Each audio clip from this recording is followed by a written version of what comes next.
So Ben Stokes has been ruled out of the first test match against Pakistan to be played at Multan. So hello friends, तो आज हम England versus Pakistan first test match का preview करेंगे। तो अगर शुरुआत की जाए तो शुरुआत तो इसी खबर से है कि आज जो कि इंग्लैंड ने अनाउंस की है अपनी प्लेइंग 11 एज़ पर यूजुअल, जो कि इंग्लैंड पिछले कुछ टाइम से सिंस बेसबॉल ये स्ट्रेटजी अपनाई है और ये मॉड्यूल उन्होंने अपनाया है।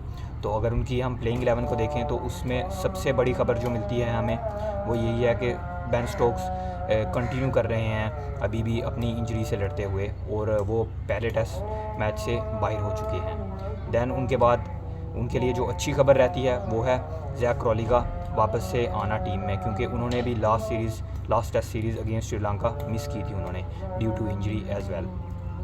दैन उनके बाद डेब्यूटेंट को मौका मिला है एक नए इस इंग्लैंड की टेस्ट टीम में, वो हैं ब्रैडन कार्स। क्योंकि वो बेन स्टोक्स नहीं है टीम का हिस्सा तो वो थोड़ा सा मतलब टीम का स्ट्रक्चर भी चेंज होता है और थोड़ा सा ऑफ बैलेंस भी टीम होती है।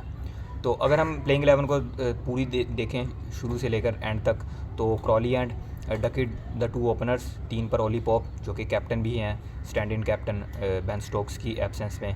दैन नंबर 4 पर Joe Root, the great Joe Root, 5 पर हैरी ब्रूक, 6 पर विकेट कीपर जेमी स्मिथ, 7 पर क्रिस वोक्स, 8 पर ब्राइडन कार्स बॉलिंग ऑलराउंडर जो कि डेब्यूटेंट भी हैं इस टेस्ट मैच के। दैन नंबर जो है 9 पर गस एकिंसन, 10 पर ब्राइडन कार्स और फिर Jack Leach.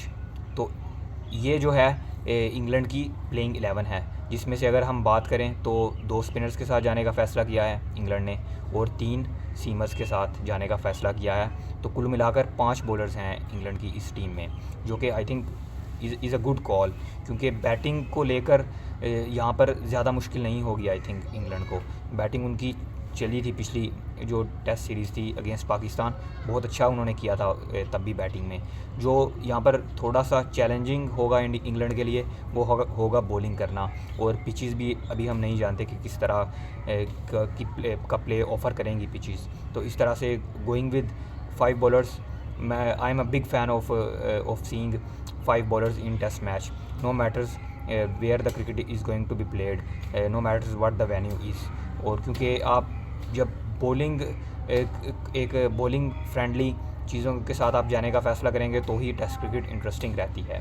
By the way, जो ये स्ट्रेटजी है इंग्लैंड की वो इसलिए भी है क्योंकि बेन स्टोक्स नहीं है, तो इसलिए बेन स्टोक्स, क्योंकि पहले 5th बॉलर बेन स्टोक्स होते हैं, और स्टोक्स अगर होते तो एक एक्स्ट्रा बैटर खिला सकता था इंग्लैंड, लेकिन उनका ना होना भी इस चीज़ को फोर्स करता है कि उनको एक एक्स्ट्रा बॉलर उनको खिलाना पड़ता है। दैन अगर हम पाकिस्तान की तरफ आएँ चलकर, अभी तक तो पाकिस्तान ने नहीं अनाउंस की है अपनी प्लेइंग 11, लेकिन कल तक उम्मीद है, क्योंकि परसों मैच है तो कल तक उम्मीद है कि पाकिस्तान भी कर देगा प्लेइंग 11 अपनी अनाउंस, या फिर एटलीस्ट 12 तो कर देगा अनाउंस, क्योंकि पाकिस्तान ने भी पिछली 2 जो टेस्ट सीरीज़ नहीं हैं उनमें यही किया है। पहले मैच से एक दिन पहले ही कम से कम पाकिस्तान कर देता है अपनी प्लेइंग 11 अनाउंस, या फिर 12th मेंबर स्क्वाड।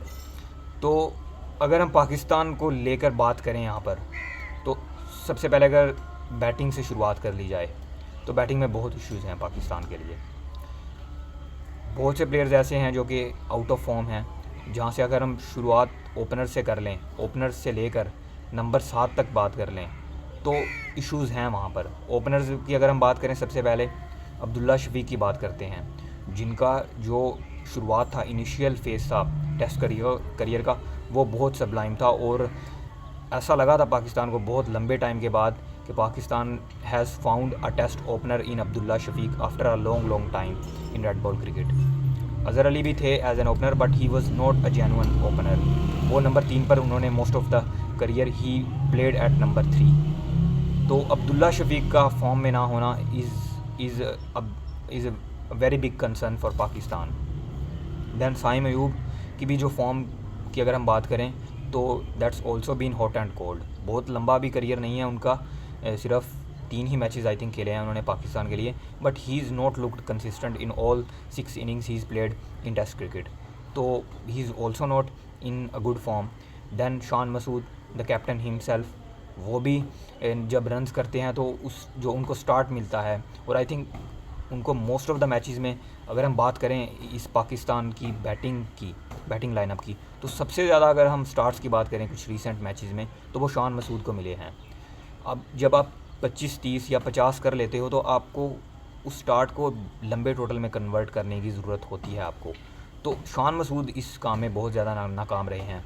ऑस्ट्रेलिया में वो ऐसे इकलौते बैटर थे पाकिस्तान की तरफ से जिनको ऑलमोस्ट हर मैच में स्टार्ट मिला था, बट वो सभी मैचेस में अपने स्टार्ट्स को एक बड़े टोटल में 100 में या 150 में कन्वर्ट करने में नाकाम रहे।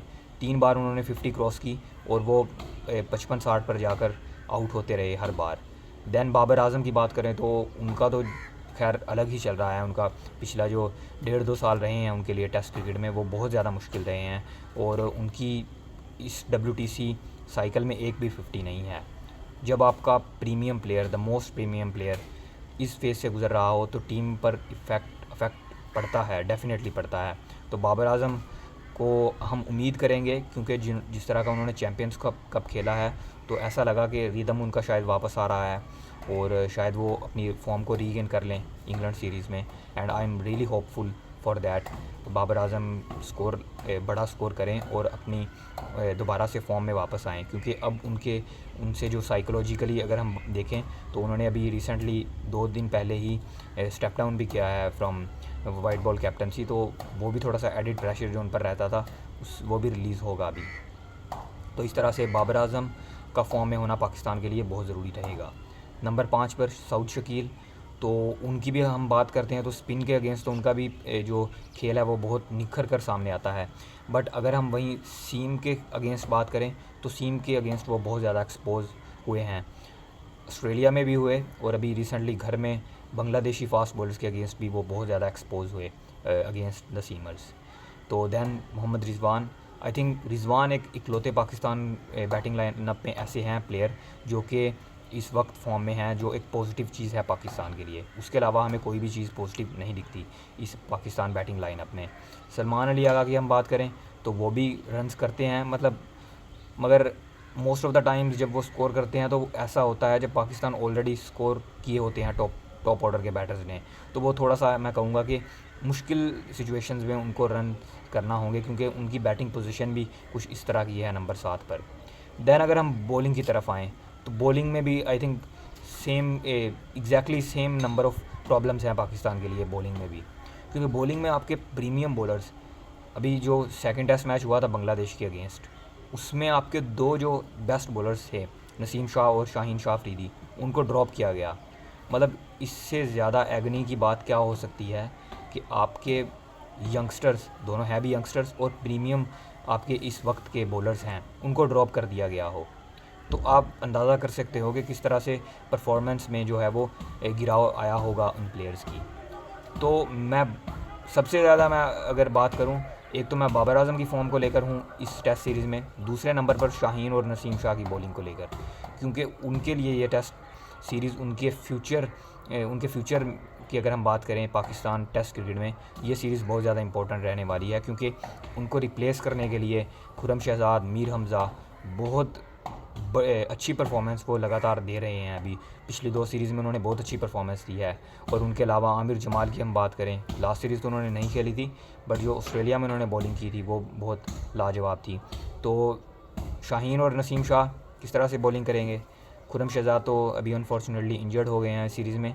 उनके अलावा मीर हमज़ा जो हैं और आमिर जमाल जो हैं वो किस तरह से बॉलिंग करेंगे, ये भी बहुत ज़्यादा इंटरेस्टिंग रहेगा। और आई होप के पाकिस्तान की जो बॉलिंग भी है बिल्कुल सेम बैटिंग की तरह वो फॉर्म में आए दोबारा। और बॉलिंग में जो इश्यूज़ चल रहे हैं, fitness issues with Shaheen and Naseem, और जो उनकी पेस में गिराव आया है बहुत हद तक, और जिस तरह से वो आउट ऑफ कलर नज़र आए हैं पिछली सीरीज़ में, वो अपनी फॉर्म को रीगेन करें और इस सीरीज़ को थोड़ा सा कंपेटिटिव बनाएं। और अपने फ्यूचर जो है उनका टेस्ट क्रिकेट का, वो मुझे बहुत ज़्यादा ब्राइट नज़र नहीं आ रहा पाकिस्तान के लिए, तो उसको भी थोड़ा सा वो ब्राइट करें अपने फ्यूचर को।